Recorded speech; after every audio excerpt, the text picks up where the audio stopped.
Donald Trump's received a lavish royal welcome in Saudi Arabia, where he's kicking off his first foreign tour as US president.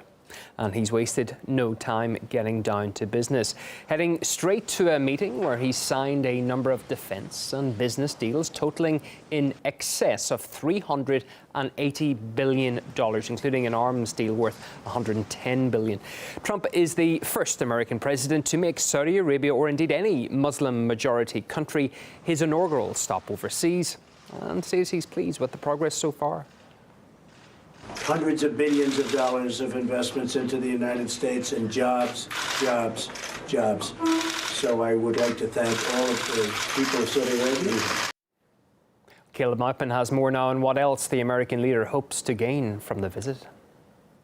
We'll begin with a truly historic gathering in Saudi Arabia with leaders from all across the Muslim world.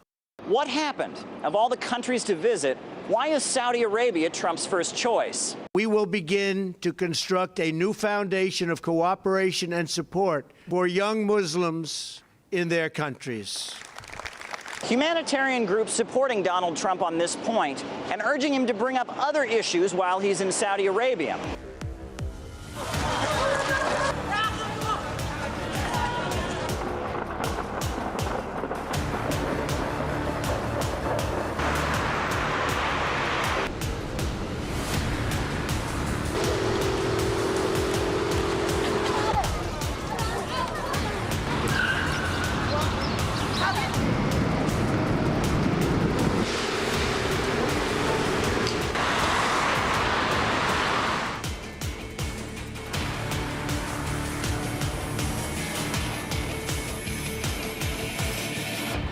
Trump administration has increased its military support for Saudi Arabia. The United States is nearing a $100 billion deal to sell arms to Saudi Arabia as President Trump prepares to visit Riyadh. Saudi Arabia was looking to buy arms from the United States. They paid Bill Clinton a fortune to do a speech. Clinton's State Department signed off on arms deals between the United States and Saudi Arabia. Shocking, shocking.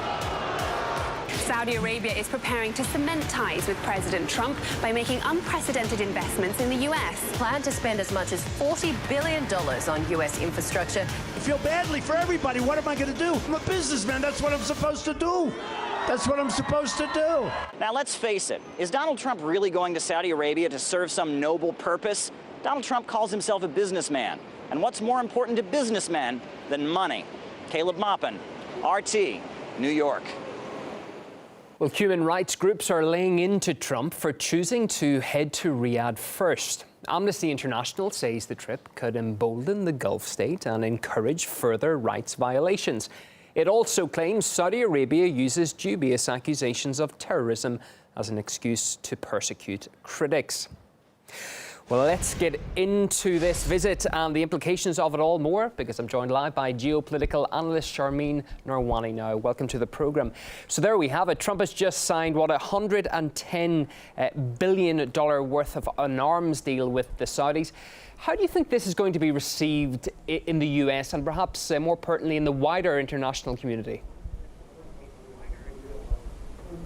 Well, not very well. I mean, We've seen what the Saudis have done with arms in the last 6 years or so, and I think, to understand why this administration is upping arms sales to the Saudis, we have to go back a little bit. In 2010, 2011, at the start of the Arab Spring, the Saudis were then, contracts were signed for over $65 billion at that time, the largest ever. And then here we are a number of years later, and the numbers are 110, possibly up to $300 billion.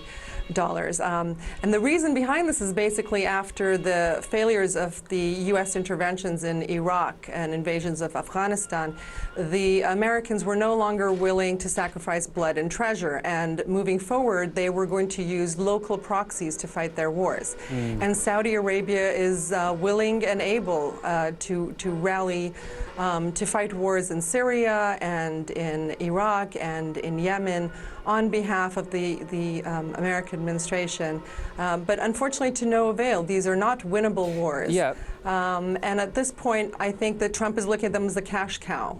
Well, yeah, one of those points, Trump says, doesn't he, that he wants to bring peace to the Middle East, but you're going to have his critics saying, well, that's simply just platitudes because you've come to Saudi Arabia right off the bat, you've signed a massive arms deal.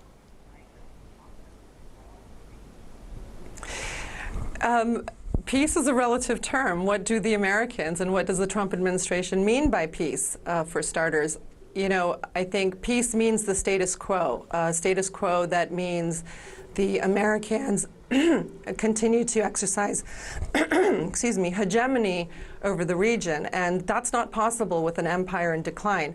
So I think right now what we're seeing with the Trump administration, headed by Jared Kushner, his son-in-law, spearheading an effort to create what they're calling the Arab NATO, which is a peace deal struck over the Israel-Palestine conflict, in which the Saudis and the Gulf states and other Sunni states will agree to some kind of a solution there in order to cooperate with Israel to target Iran. So in fact, we're going to see an escalation, not peace. Yeah, just while we have you, I wanted to get your thoughts on another aspect of the trip. Trump slammed the country's approach to women's rights before this. Do you expect that that topic will surface during the trip? There's another day left in Riyadh. Yeah, no, I don't, actually. I think this administration has made it clear that human rights is not on the top of their agenda. I'm not sure it actually was before, but in this case, they're overtly claiming that it's not on the top of their agenda, that interests prevail and will continue to prevail during the course of this administration. Geopolitical analyst Sharmeen Narwani, we appreciate your time and thoughts this hour. Thank you.